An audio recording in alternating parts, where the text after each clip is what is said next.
நம்முடைய பிதாவாகிய தேவனாலும் கர்த்தராகிய இயேசு கிறிஸ்துவினாலும் உங்களுக்கு கிருபையும் சமாதானமும் உண்டாவதாக.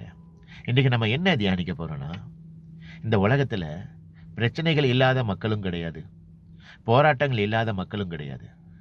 இந்த பிரச்சனைகளுக்கும் போராட்டங்களுக்கும் ஒரே தீர்வு தேவனுடைய அடைக்கலம் மட்டும்தான். இதை குறித்து தான் வேத வசனத்தின் அடிப்படையில் இன்றைக்கு நான் உங்களோட தியானிக்க போறேன். சங்கீதக்காரன் அழகா சொல்லியிருக்கிறாப்புல 59ல், கர்த்தாவே நான் உமக்கு காத்திருப்பேன், தேவனே எனக்கு உயர்ந்த அடைக்கலம். இன்னைக்கு நம்ம என்ன தப்பு பண்றோம்னா, பிரச்சனைகள் போராட்டங்கள் வரும் பொழுது தேவனுடைய அடைக்கலத்தை விட்டுட்டு வேற எங்கெங்கேயோ ஓடுகிறதுனால தான் இன்னைக்கு வரைக்கும் அந்த பிரச்சனைகள் போராட்டங்கள் இருந்து நமக்கு விடுதலை கிடைக்காமல் இருக்கிறது.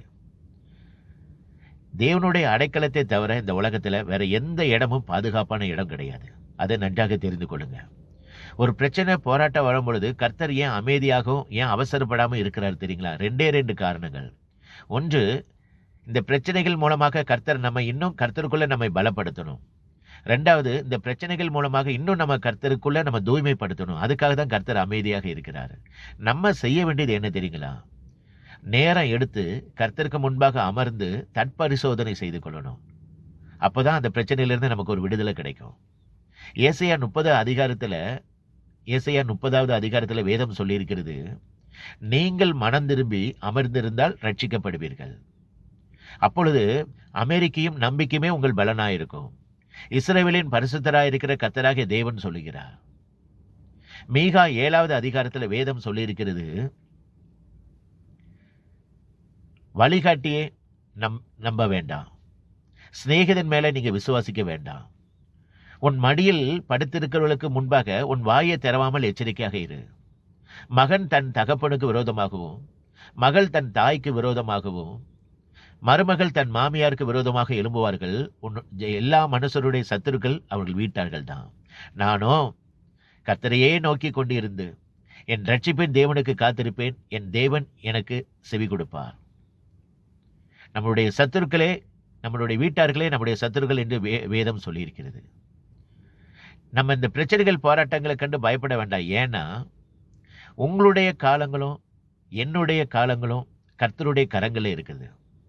நீங்களும் நானும் அவருடைய உள்ளங்கையில் வரைஞ்சிருக்கிறோம், உள்ளங்கையில் இருக்கிறோம். அதனால எதை பற்றியும் கவலைப்படாதீங்க. இந்த எண்ணங்கள் நமக்குள்ள இருந்துச்சுன்னா நம்ம எதை கண்டு நம்ம பயப்பட மாட்டோம். நம்மளுடைய காலங்கள் கர்த்தருடைய கரத்தில் இருக்கிறது.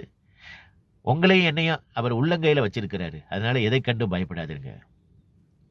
நம்ம பிரச்சனைகள் போராட்டங்கள் வரும்பொழுது என்ன தெரியுமா செய்யணுமா? எபேசியர் 6வது அதிகாரத்தில் அப்போஸ்தலனாகிய பவுல் சொல்லியிருக்கிறாரு, தேவனுடைய சர்வாயுத வர்க்கத்தை எல்லாவற்றையும் நம்ம அணிந்து இருக்கணுமா. அப்பொழுதுதான் அந்த பிசாசையும் சாத்தானையும் நம்ம எதிர்த்து நிற்க அந்த பிரச்சனைகளிலிருந்து நமக்கு ஒரு விடுதலை கிடைக்கும். என்ன தேவனுடைய சர்வாயுத வர்க்கம்? சத்தியம் என்னும் கச்சையில் அறையில் கட்டினவனாயும், நீதி என்னும் மார்க்கவசை தரித்தவனாயும், சமாதானம் என்னும் ஆயத்தம் என்னும் சுவிசேஷத்தை பாதரட்சத்தை கால்களில் தொடுத்தவனாயும், பொல்லாங்கனையும் அக்னி வஸ்திரங்கள் எல்லாம் அவித்துப்படத்தக்கதாகவும், விசுவாசம் என்னும் கேடகத்தை பிடித்தவனாயும், ரட்சணம் என்னும் தலை சீராவை அணிந்திருக்கத்தக்கதாகவும், தேவ வசனமாகிய ஆவின் பட்டத்தை எடுத்துக்கொண்டு தேவனுடைய சர்வாயுத வர்க்கத்தை எல்லாவற்றையும் அணிந்து கொண்டு விண்ணப்பத்தோடும் ஜெபத்தோடும் பரிசுத்தாவியோடு நம்ம தேவனை நோக்கி நம்ம விண்ணப்பம் பண்ணோம்னா இந்த பிரச்சனைகளிலிருந்து நமக்கு ஒரு விடுதலை கிடைக்கும். அந்த பிரச்சனைகளை எதிர்கொள்வதற்கு நமக்கு ஒரு தைரியம் கிடைக்கும். அதனால எதை கண்டு கலங்காதிருங்க. சங்கீதம் 46ல் சங்கீதக்காரன் அழகா சொல்லியிருக்கிறாப்ல, யுத்தங்களை அவர் பூமியின் கடைமுனை மட்டும் ஓய பண்ணுகிறார், வில்லை உடைத்து ஈட்டியை முறிக்கிறார், ரதங்களை நெருப்பினால் சுட்டெரிக்கிறார். நீங்கள் அமர்ந்திருந்து நானே தேவன் என்று அறிந்து கொள்ளுங்கள்.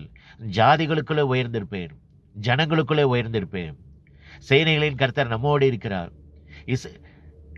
இஸ்ரவேலின் தேவன் நமக்கு அடைக்கலமானவர். அதனால எதை குறித்து கலங்காதிருங்க. கர்த்தரிட்ட தேவனுடைய அடைக்கலம் தான் நமக்கு பாதுகாப்பு. அவருடைய அடைக்கலத்தில் இருங்க. உங்க பிரச்சனைகளை கர்த்தர்கிட்ட மட்டும் சொல்லுங்க, மனிதர்களிட சொல்லாதீங்க. நீங்க மனுஷர்கிட்ட சொன்னீங்கன்னா அந்த பிரச்சனைகளை கண்டு அவங்க சந்தோஷப்படுவாங்களே தவிர அந்த பிரச்சனைகளுக்கு ஒரு விடுதலையும் கிடைக்காது. அதனால உங்களுக்கு என்ன பிரச்சனைகள் போராட்டங்கள் இருந்தாலும் தேவனுடைய அடைக்கலத்தில் வந்து நின்றுங்க. அவர்கிட்ட உங்க பாரத்தை ஒப்படைங்க. கர்த்தர் உங்களை அந்த பிரச்சனைகளிலிருந்து உங்களுக்கு கர்த்தர் கண்டிப்பாக விடுதலை கொடுப்பார். கர்த்தர் உங்களை ஆசீர்வதிப்பாராக. இந்த உலகத்தில் உண்மையான ஒரே ஒரு தெய்வம் இயேசு கிறிஸ்து ஒருவர் மட்டுமே.